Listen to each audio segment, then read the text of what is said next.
God whose giving knows no ending, from your rich and endless store.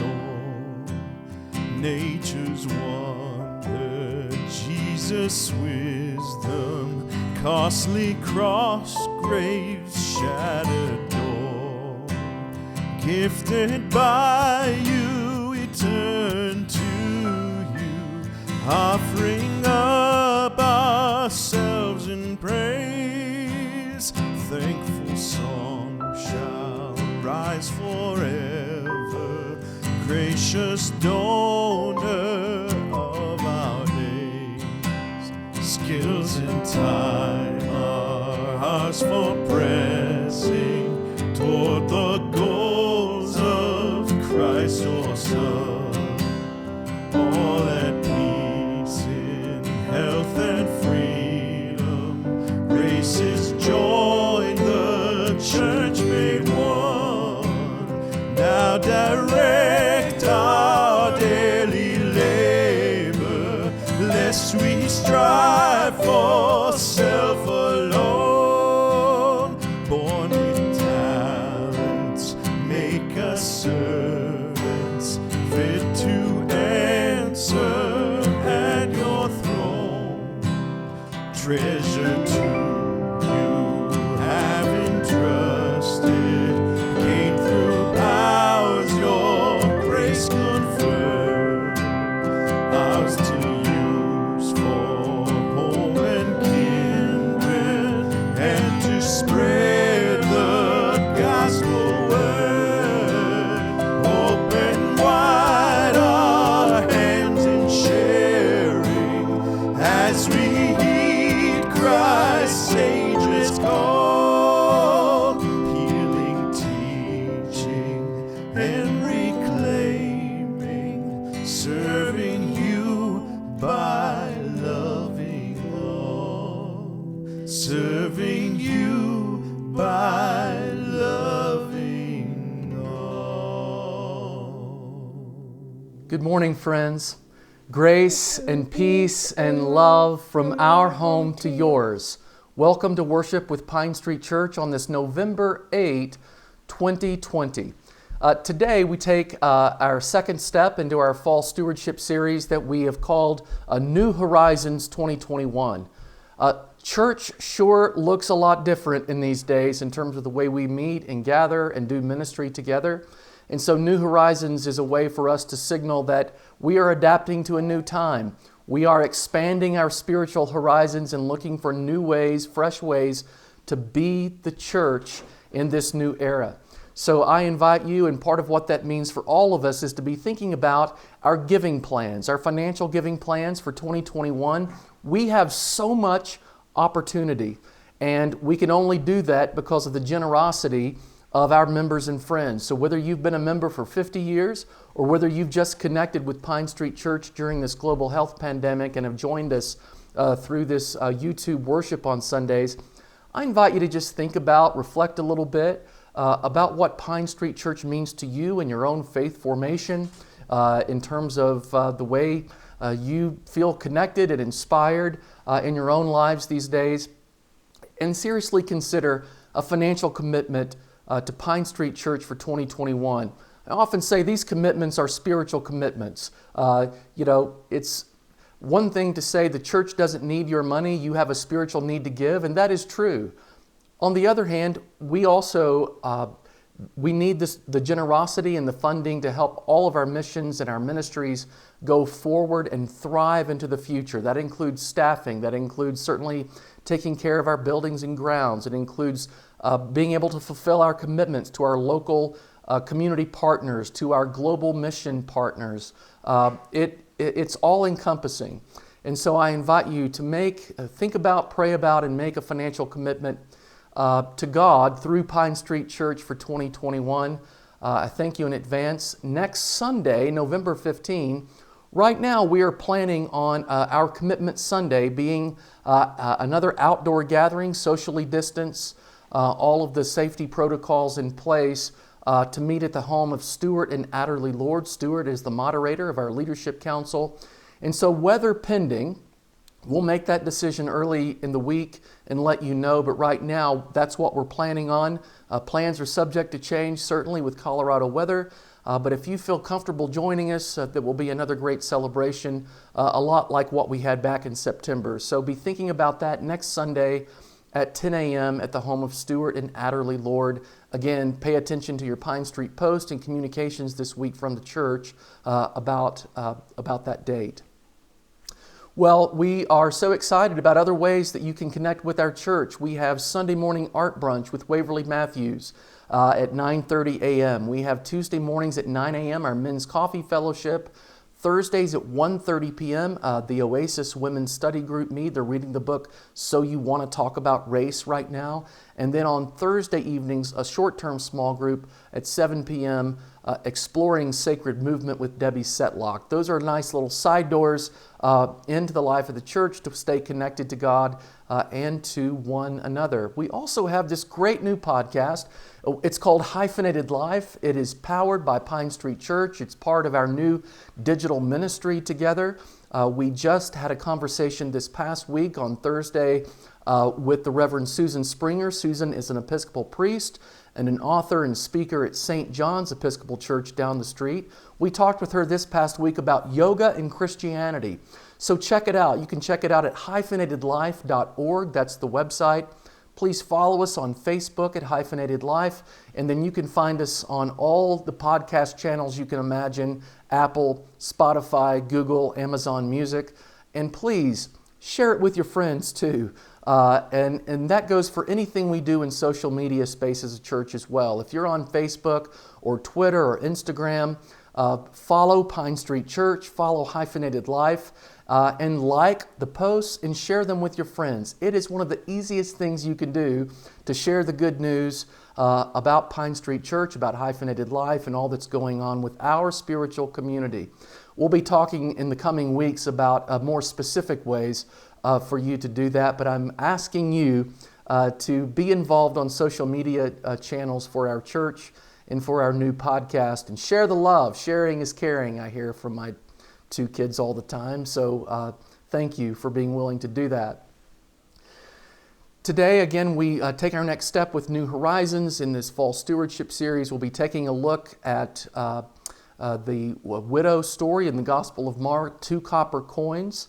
And we'll be talking a little bit about what generosity means. What a week it has been for each of us and all of us with so much uncertainty in the air. So I invite you to stick around for the message a little bit later on. Let us begin our worship together today with this prayer of invocation inspired by Maya Angelou in this book, The Complete Poetry of Maya Angelou. We're going to be using Maya Angelou's poetry in our upcoming Advent series that starts at the end of the month and leading up to Christmas. So let us begin today with this prayer. Prayer by Maya Angelou. Father, Mother, God, thank you for your presence during the hard and mean days, for then we have you to lean upon. Thank you for your presence during the bright and sunny days, for then we can share that which we have with those who have less. And thank you for your presence during the holy days, for then we are able to celebrate you and our families and our friends. For those who have no voice, we ask you to speak. For those who feel unworthy, we ask you to pour your love out in waterfalls of tenderness. For those who live in pain, we ask you to bathe them in the river of your healing. For those who are lonely, we ask you to keep them company. For those who are depressed, we ask you to shower upon them the light of hope. Dear Creator, you, the borderless sea of substance, we ask you to give all the world that which we need most: peace. Amen.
Hey friends, we are in the midst of this fall stewardship emphasis season that we call New Horizons. And so some of those themes will weave in and out of some of the things I just want to say to you today and next week. And some of the things I said last week. And if you haven't been able to have a chance to listen to last week's message, I hope you will, because a lot of this pivots off of who we have been as a church and some of the saints in our lives who can continue to be the balcony people in our lives, the ones who cheer us on from heaven, the people who have invested in this community for so long, who cheer us on and inspire us to continue to be the people that we're called to be. More than once over my 3.5 years as your pastor, I have quoted a novelist and a short story writer named Gail Godwin, who once defined vocation. I mean, you might think of occupation, right? Like what do you do, right, professionally? But vocation is what you're called to, what you're called to be and do in the world, no matter what you do professionally. And maybe that the vocation and the occupation are the same things in your life, but that the Gail Godwin novelist said, something that keeps making more of you is what your vocation is. That's how she defines vocation, like what you're called to be. Something that keeps making more of you. And I would say that keeps making more of the best of who you are. What is that? What is that passion that drives you, that impacts other people in ways that you may know and that you don't know? Well, when you think about that quote, something that keeps making more of you, I think about generosity, because generosity is like that too. When we experience generosity, whether in giving or receiving, it is always the experience of an excess of life, a surplus of energy, with plenty left over for others. In other words, generosity is generative. It generates energy and life and power, and it keeps making more of the best of who we are. More passion, more compassion, more gentleness, more peacefulness, more hopefulness, more joy. I've learned that one of the classic stages of the hero's journey is this experience of abundance. The classic idea of a hero or a heroine who is someone who is a generative person, someone who is thinking about the next generation, right? And not just thinking about himself or herself.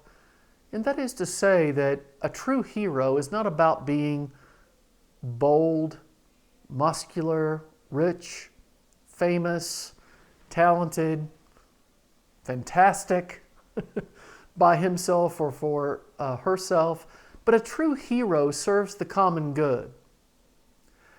And of all weeks, of all years, don't we need to really be thinking about the common good, right? Whether it's for our church, certainly this week for our nation. And so if you and I could sit down today and have a coffee conversation, I would probably ask you, who are the generosity heroes in your own life? Who is a person in your life that seems to create that surplus of energy, the person that when you're with them, you just sort of get that gut level feeling that something is happening that is making more of the best of you. More passion, more joy, more love, more acceptance, more blessing. And today's gospel story of the widow, the wisdom of 2 coins, right, is probably one of my generosity heroes in the New Testament, certainly in the Gospels, the poor widow in Mark's Gospel today, and apparently Jesus, and I'm using my spiritual imagination here, but Jesus walks into worship right? About the time they're receiving the tithes and offerings. And he sits down and he stares at the people as they give. Maybe kind of awkward if you notice Jesus noticing you. And I guess his mother did not, teach him that it was not polite to stare, but he noticed something interesting. Rich people, people with means, people with wealth, people who had been quote unquote blessed, as many Christians might say today, they were putting in large sums of money into the temple treasury. Okay? But a poor widow walks up and she puts in 2 copper coins worth about a penny. And she gave not even her 2 cents worth, but Jesus says she put in more than anybody else who contributed to the offering that day. And how was that even possible? I mean, I hope that you watched the video liturgy about this story from the Gospel of Mark. And Jesus explains, he says to the disciples, he calls them over and gives them a teaching moment. He says, you see all those folks counting out the $100 bills in their money clip? They're giving out of their abundance. I mean, they've got plenty more where that came from. But do you see the poor lady? Nobody knows it, but she just put in everything that she had. All that she had to live on. And just briefly and quickly and rather simplistically, you could say that that woman's small change made a big change, at least in the eyes of Jesus. So if you ever think that, I don't have enough to give, and it just doesn't have to mean financially, but what you have to give to your relationships, to your family, to the world, it's probably more than you think. Almost every week I have a benediction that says, don't sell yourself short. To risk something big for something good. I think that applies in this situation.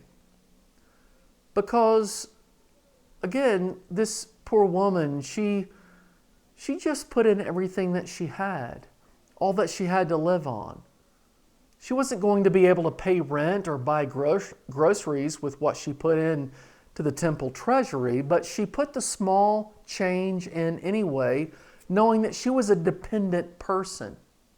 She lived close to the quick of the mercy of God. She depended on God for her every need. And whether or not we realize it, so do we. I mean, when physical challenge comes to us, when we are confronted with our own mortality, when we think, oh my God, if I'm diagnosed with this or that, I might die. There's a sense in which all of us, not to live in fear, but to live in a sense of reality and honesty, that every moment, every breath we have in life is a gift. It is a gift. And a poor widow who gives a little in equal, or who is an equal in Jesus' eyes, is equal to the rich who give a lot. And her humble worship, probably her sense of her own mortality, that life is fleeting, that it's a vapor, to reference the words of Proverbs in the Hebrew Bible.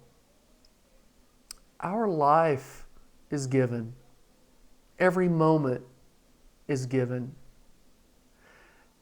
And that's what Jesus seems to say here about his observation about this humble woman who gives all she has to that temple treasury. And you might say, what does this matter? Why are you mentioning this? Why are we devoting, for example, today, this week, last week, next week, much of November, right, to pray about and think about financial stewardship. This is a natural time of the year to focus on making financial commitments to God through Pine Street Church by asking the question, if every moment is a given moment, what sort of legacy do I want to leave in the world? And I talked about that quite a lot last week with the saints of Pine Street Church I mentioned, with Karen Hadley Dyke, with Milton Huffaker, with Leo Hill. These folks who have shown us the way over time about what it means to really invest in a community. And for you and me, and I don't mean to be preachy, even though I guess I am a preacher, right? But given the rich blessings of my life, given the life I have right now, what is the best way that I can respond as a follower of Jesus? And what do I care about? What are my priorities? Someone has said that, your financial plan, your financial budget in your family is a moral document. Because in some ways, in a lot of ways, it says what we care about. So if you want to know where your priorities lie, you can look at your family budget, look at your financial documents in your life and say, wow, this really tells me a lot about who I am, right? So this month, the few weeks out of the year where we give to, oh my gosh, that preacher's talking about money again. All the church wants is money from me. Those are stereotypes we need to blast, right? Because there's something deeper to that than what might just be the optics on the surface. And just a few weeks out of the year, we give a little bit of time to thinking about, what matters to us. What matters to us in our lives? We've been talking about that throughout the pandemic. What do I care about? What are the relationships that are important to me? What are the organizations in my life that are important to me, that are making a difference in the world? And so this is part of that time of the year where we just sort of enter that conversation as a church. And to really be thinking about if what we share together as a community is important and impactful, what is my response? What is your response to making sure that continues and that happens? Heart, soul, mind, and strength. And this time of the year, thinking about what portion of our income we want to give to what we care about. Backing up what we say our priorities are and backing that up with our financial funding. We didn't read this today as part of the scripture, but there's this wonderful story in 2 Corinthians 9 in the New Testament where we find Paul, who is fresh off basically directing a stewardship campaign for the Jerusalem church. And Paul says, each of you must give as you have made up your mind, not reluctantly or under compulsion, like nobody's forcing you to do this, right? Paul didn't say anything about peer pressure when it comes to being generous, but perhaps being generous motivates other people to be generous too. Think about those generosity heroes in your life, right? And thereby it is almost a positive peer pressure to give what you have made up your mind to give, St. Paul says there in 2 Corinthians 9. And this is not, like one of those old school 24-hour marathons where people are raising money for a certain cause. It's rather the quiet way we watch and see others give their lives to the work of God through the mission, say, of the church. Of a church like Pine Street Church, teaching small groups, leading fellowship groups. These days, Zoom, right? Zoom. That's the way we connect with one another. Thinking about those small groups where we stay connected to one another and with God. Could be the podcast these days too, right? And we think about all of these ways. You could be hammering nails for Habitat for Humanity, which our church has supported historically, serving on ministry teams and committees, volunteering time to make sure that what our priorities are as a church is giving to organizations locally like Attention Homes, like to Out Boulder, right? Or giving nationally to groups like BJC or to Baptist News Global, or giving globally to our mission partners.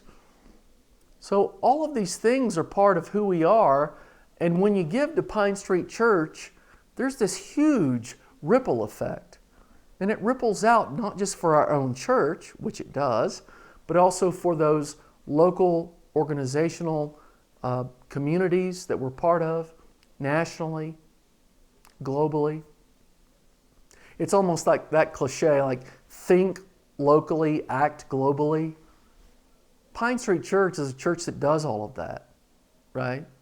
And we do that. So Paul's theology, St. Paul's theology of stewardship is more anonymous, a matter decided in the heart of a person, sometimes seen only by God, just like Jesus sees the poor widow in today's gospel.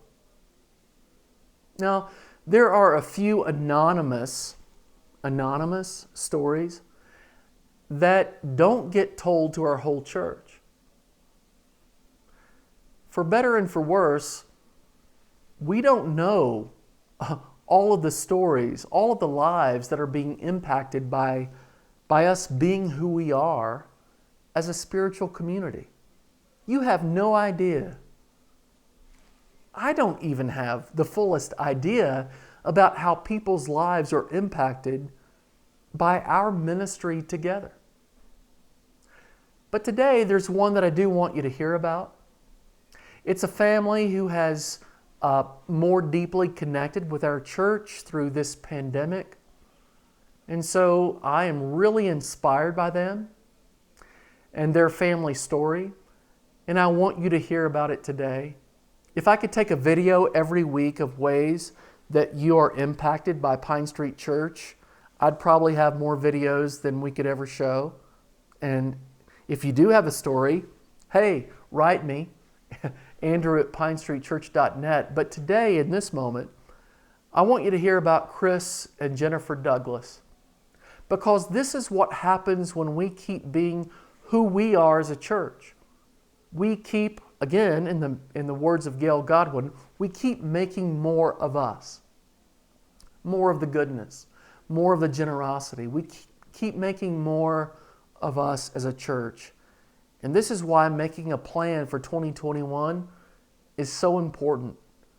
So hear from Chris and Jennifer Douglas about your impact on their lives as we think about our continued ministry together and think about 2021. Here's Chris and Jennifer. Hi, everyone. Hello from the Douglas house. I'm Jennifer. And I'm Chris. And Andrew asked if we would send a little video about how we've been connecting with Pine Street during this strangest of times.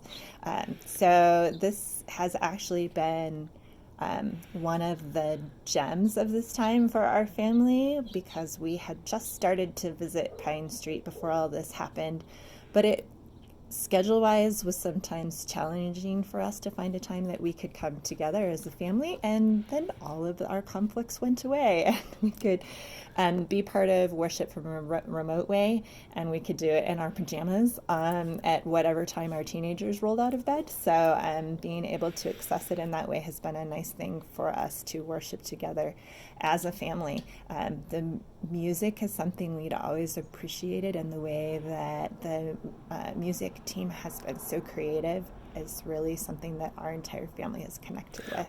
We want more.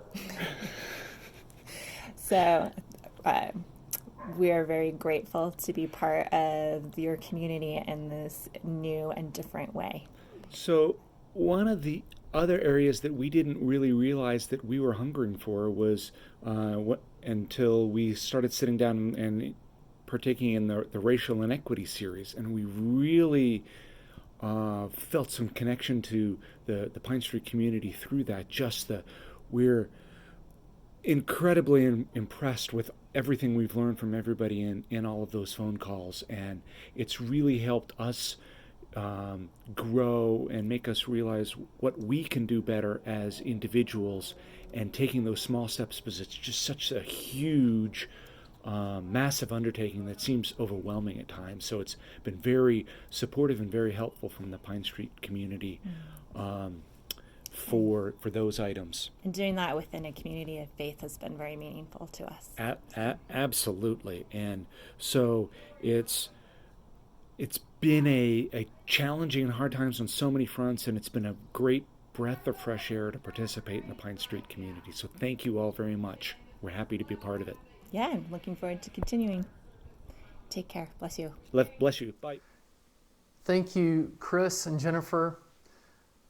Your story is beautiful. Your family is beautiful, and I'm so grateful that Chris and Jennifer shared their story with us. And oh my goodness, high of my week. My friends, it's been a hard week. It's been a hard 8 months.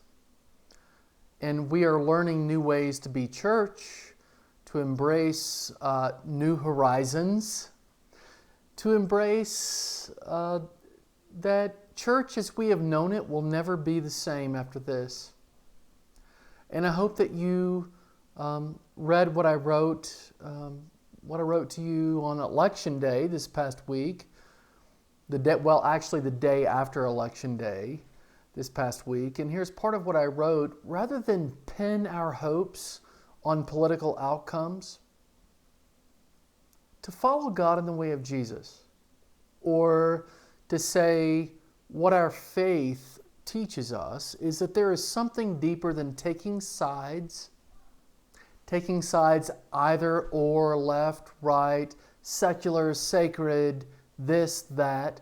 Part of what our new Hyphenated Life podcast is trying to blast these boundaries about.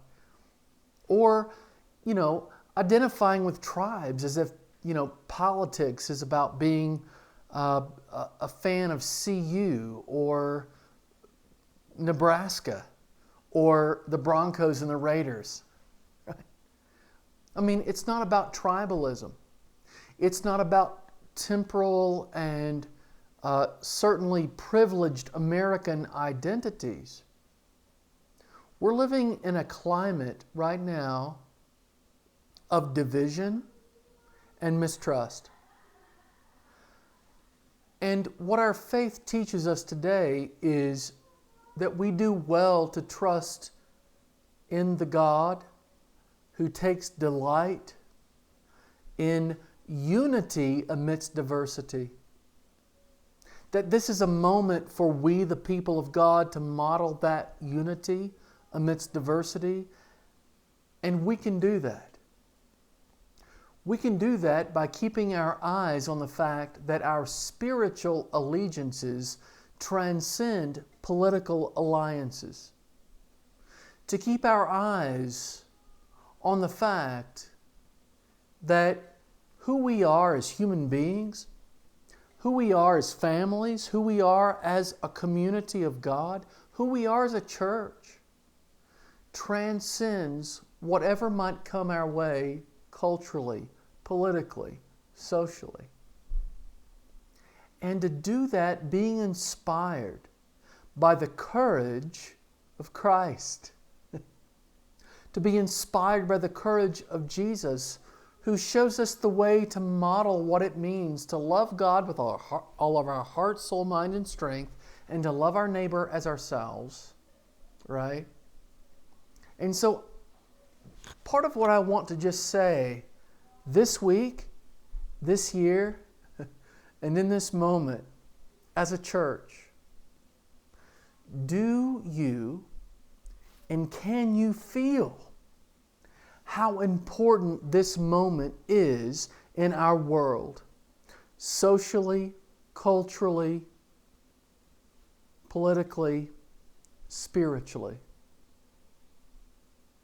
and to take all of your memories and all of what makes you care about Pine Street Church or First Baptist Church of Boulder, Colorado until several years ago, right?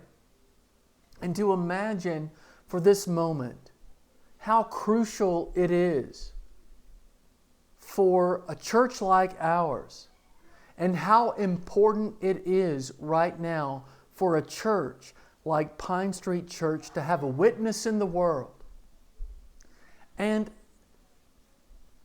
to push that far into the future. Not just 2021, which is right in front of our faces, but for 2031 and 2041 and 2051 and. What will your legacy be? When we think about confronting our mortality, confronting about what do we want our legacies to be, right? What is it about this community that makes you care? I'll close today on the heels of, yes, a presidential election that has us as a nation divided by political fractures and racial ruptures more in our faces than ever before. Here's the connection with generosity. That our 2021 financial plan to keep being who we are as a church so needed, again, at a social and political and spiritual moment in our culture that is like this. I don't care who you voted for. I mean, well, I have my own personal opinions about that. But we as a church, we're bigger than that.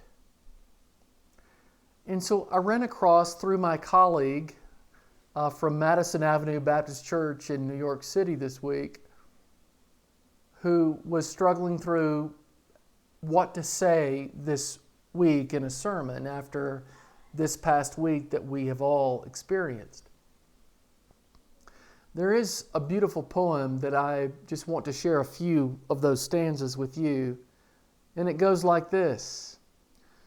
You don't have to tell me how you're going to vote. I can feel the mandate pour from your heart when you are asked to pray for the sick. I can smell your ideology by whether or not you bathe yourself in the tears of your enemies. You don't need to tell me how you're going to vote like it is some sort of dirty secret. It's written all over you. Your entire life has been an election. Everybody you encounter is a polling station. You are casting your vote with every single breath you take. Every day is election day. There are no political parties. There are only endless opportunities to turn our lives into a roaring fountain of compassion. Every vote we cast should smell like a mixture of rose water and empathy. Oh, my love, don't tell me how you vote. Show me by how you recklessly love everyone. Everyone. Everyone. Embrace everyone. I know that's hard to do. And we can come up with a million contingencies about that. I do understand, yes. Pine Street Church is more relevant and more needed than ever before in our almost 150 years of existence as a community.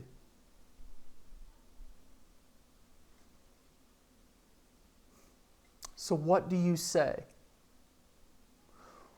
What can you give to make the legacy of Pine Street Church keep going? To keep making more of the best of who we have been historically who we are right now and who we're going to be for 2021 and 2031 and 41 and 51, what legacy do you want to be part of? I want to be part of this legacy. As a pastor, yes, of course. And as a parent. As a parent, to be able to model to my children the kind of spiritual community that makes Pine Street Church relevant right now and into the future. And my friends, that means imagining new horizons. It's taking the best of who we have been and not being limited by that. That our memories of the past cannot outshine our vision for the future. Will you join me? Will you? What do you say? What can you give to make this legacy keep on going? I would just say, let's do this. Let's keep making more of the best of who we are as a church. You keep making more of the best of who you are as a human being, in your family, in your friendships, and in the causes that you care about. And let's get excited about these new horizons, because Christ calls us. And I think we can feel it. And the world needs it more than ever. Your family, you, all of us. Let's join together and do this. Let's give to this vision with our whole hearts, all of our hearts and mind and strength. And I don't know about you, but I see new horizons in front of us that makes a call to all of us. New horizons. Let's embrace it. And let's live into this future together. Let's embrace this uncertainty with hope, so that we can embrace everyone and inspire life and create more. To the glory of God. Amen.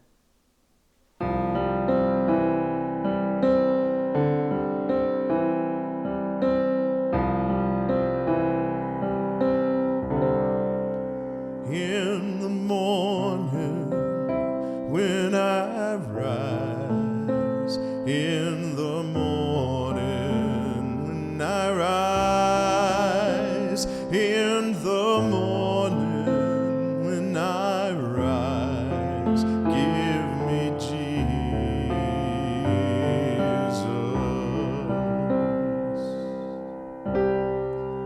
Give me Jesus.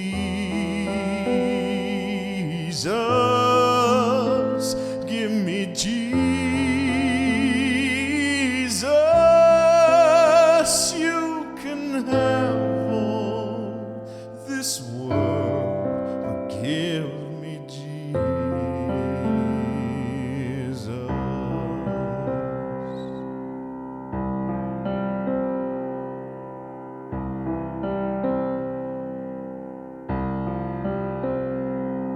And when I am alone, oh, when I am alone, and when I am alone, give me Jesus.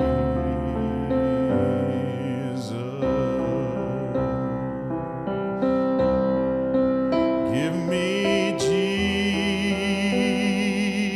Jesus.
Thank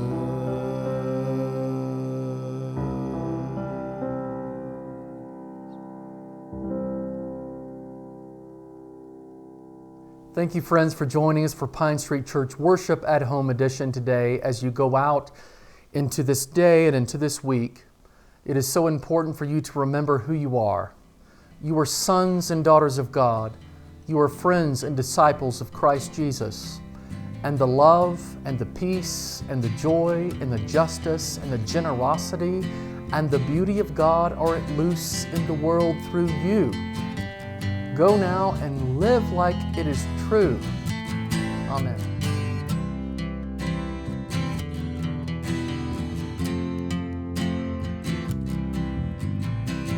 For the fruit of all creation, thanks be to God. For the gifts to every nation, thanks be to God. For the plowing, sowing, reaping, silent growth while we are sleeping, future needs and earth's safekeeping, thanks be to God.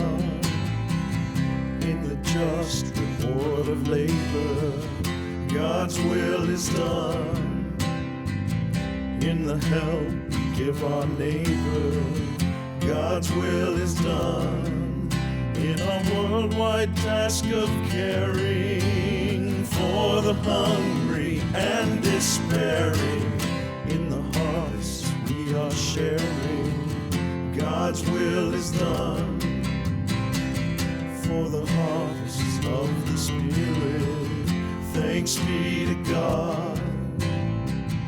For the good we all inherit, thanks be to God. For the wonders that astound us, for the truths that still confound us, most of all, that love has found us, thanks be to God. Most of all, that love has found us, thanks be to God.